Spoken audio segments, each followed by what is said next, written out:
2024년도 소래고 1학기 1차 집필고사 분석 시작하겠습니다. 먼저 전년도 시험지 비교 분석인데 23년과 24년 둘 다 문항수는 객관식 20문제, 논술형 2문제가 출제되었고 난이도 하하 문제 11문제, 중 문제 7문제, 상 문제 4문제로 동일한 것을 볼 수 있습니다. 그리고 킬러 문제 배치 또한 18번, 19번, 20번, 논술형 2번으로 각각 4문제씩 출제되었습니다. 다른 학교의 시험지와의 이제 좀 차이점을 보자면 난이도 하하 문제는 다른 학교보다 오히려 쉬운 편이고 난이도 중 문제는 개수가 상대적으로 작습니다. 대신 킬러 문제가 다른 학교들보다 어렵기 때문에 킬러 문제가 등급을 나누는 기준이 되겠습니다. 위에서 볼 수 있는 특징처럼 문제 구성하고 난이도의 구성이 23년, 24년이 같은 것으로 보아 아마 2차 집필고사에서도 같은 문제수와 같은 난이도로 출제될 것으로 예상됩니다. 다음으로 24년도 시험지 상세 분석에 들어가겠습니다. 먼저 이제 전체 평가인데 23년에 비해 킬러 문제 난이도는 상대적으로 낮았습니다. 대신 박스형 보기 문제가 많이 출제되어서 문제 조건을 하나하나 따지다 보면 상대적으로 시간이 오래 걸렸을 겁니다. 그래서 상위권 학생들 입장에서는 조금 불리한 시험이었을 거고 중하위권 학생들 입장에서는 쉬운 문제 다 맞추고 난이도 중 문제를 정확히 풀어내는 전략으로 갔다면 오히려 상대적으로 시험을 잘 봤을 수 있을 시험지였던 것 같습니다. 다음으로 고득점 전략을 말씀드리면 문제 풀이가 조건을 따져서 풀어야 되는 문제들이 많다 보니까 50분간 문제를 열심히 풀어야만 시간이 부족하지 않고 풀 수 있었을 텐데 먼저 50분간 집중력을 잃지 않고 같은 속도로 차분하게 문제를 풀어갈 수 있도록 시간 연습이 필요할 것 같고 난이도 하하 문제가 11문제로 출제됐기 때문에 난이도 하하 문제는 실수하지 않고 정확히 맞춰야 되고 난이도 상, 중상위 문제 같은 경우는 빠르고 정확하게 풀 수 있는 연습이 조금 필요할 것 같습니다. 그리고 박스형 문제가 많이 출제되고 있기 때문에 박스형 문제에 대한 적응도도 올려야 할 것으로 보입니다. 다음으로 쓴 C단계 정도 난이도 문제까지 정확하게 이해하고 풀 수 있다면 문제 난이도 자체는 그렇게 크게 어렵지는 않을 것으로 보입니다. 그래서 여기 위에 가부터 마 단계까지 다 한 친구들 같은 경우는 그 다음 단계 심화서로 넘어가서 킬러 문제를 대비하면 될 것으로 보입니다.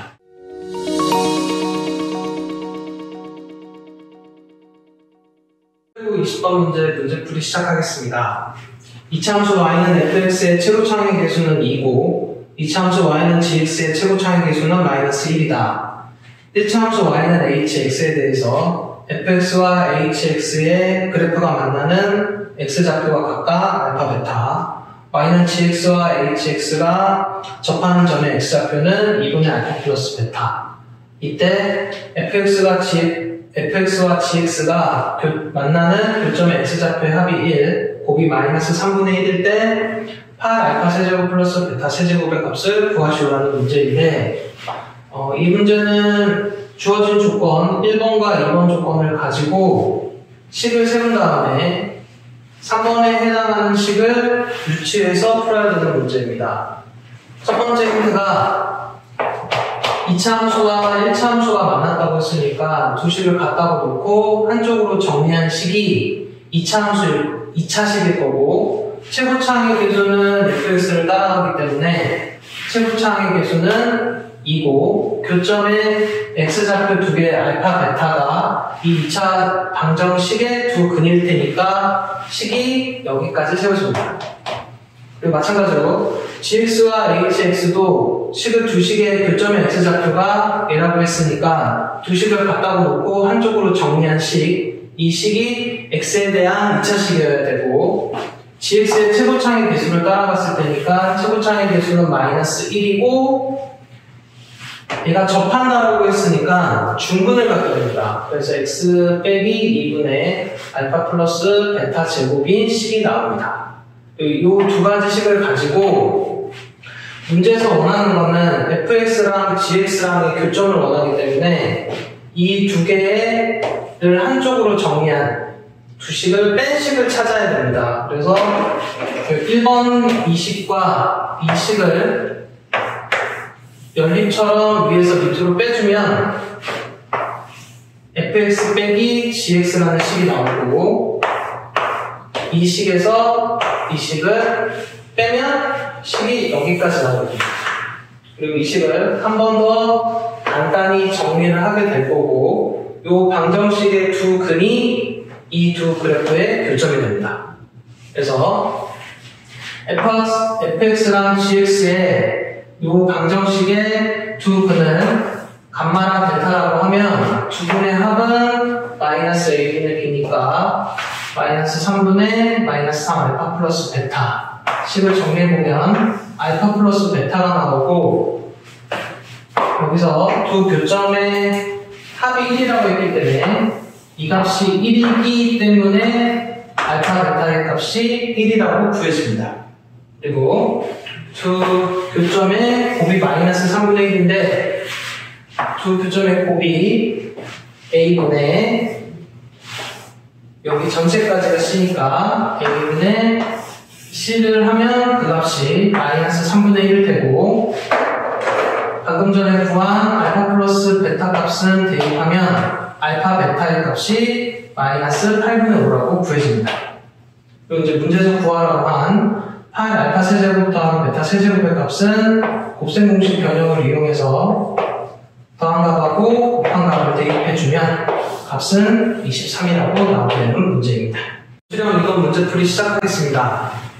문제는 빗변의 길이가 4루트인 직각 이등변 삼각형에서 사각형 PQRS의 넓이를 ST에 대한 식으로 나타내고 최대값을 구하라는 문제인데, 문제에서 주어진 힌트가 점 P는 A에서 B로 몇 초 1의 속력으로 움직인다고 했으니까 이 길이는 T, 그리고 점 Q는 A에서 C로 몇 초 2의 속력으로 움직인다고 했으니까 이 길이는 2T로 놓으면 되고, 직각의 등변 삼각형이기 때문에 빗변의 길이가 4루트이면 비율이 1대 1대 루트 2라서 여기서 루트 2를 나눠주면 여기 한 변의 길이가 4라고 나옵니다. 이 길이가 t면 여기서부터 여기까지의 길이는 4 빼기 t일 거고, 이 길이가 2t니까 여기서부터 여기까지의 길이는 4 빼기 2t로 놓으면 됩니다. 그리고 이제 주어진 t에 대한 식들로 여기 있는 사다리꼴의 넓이를 찾아주면 되는데, 이 넓이를 바로 찾게 되다 보면 이 한 변의 길이들을 나누기 루트 2에서 구해야 되기 때문에 식이 조금 복잡해지는 경향이 있습니다. 그래서 어떻게 구할 거냐면 색칠한 부분의 넓이를 전체 넓이에서 각각의 넓이를 S1, S2, S3라고 놓고 전체 넓이에서 S1, S2, S3의 넓이를 뺄 겁니다. 빼면 여기 사다리꼴의 넓이가 나오게 됩니다.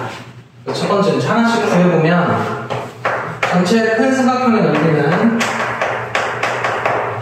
4 곱하기 4 나누기 2니까 넓이가 8이라고 나오고, S1의 넓이를 구할 때 여기를 정사각형으로 보면 4 빼기 t가 대각선의 길이기 때문에 대각선 길이 곱해서 나누기 2를 하면 여기 정사각형의 넓이가 나올 거고, 그거의 단위 S1의 넓이이기 때문에 이 식을 S1은 대각선 길이 곱한 거에 제곱, 여기까지가 정사각형의 넓이고 여기에 반, 이렇게 해서 4분의 4 빼기 t의 제곱. 그리고 S2는 t 곱하기 2t 곱하기 2분의 1이니까 t 제곱으로 나오고, S3도 S1하고 같은 방식으로 구해주면 4분의 대각선의 길이가 4 빼기 2t니까 4 빼기 2t의 제곱이 나옵니다. 그래서 색칠한 부분의 넓이는 전체 삼각형의 넓이 8에서 S1, S2, S3를 더한 식을 빼주면 되는데, 정리해서 더해보면 식이 이렇게 나옵니다. 그리고 얘를 한 번 더 정리하면 이렇게 t에 대한 2차식이 나옵니다. 그래서 이 식의 넓이를 ST라고 놓고 최대값을 구해야 되기 때문에 표준형으로 고쳐주면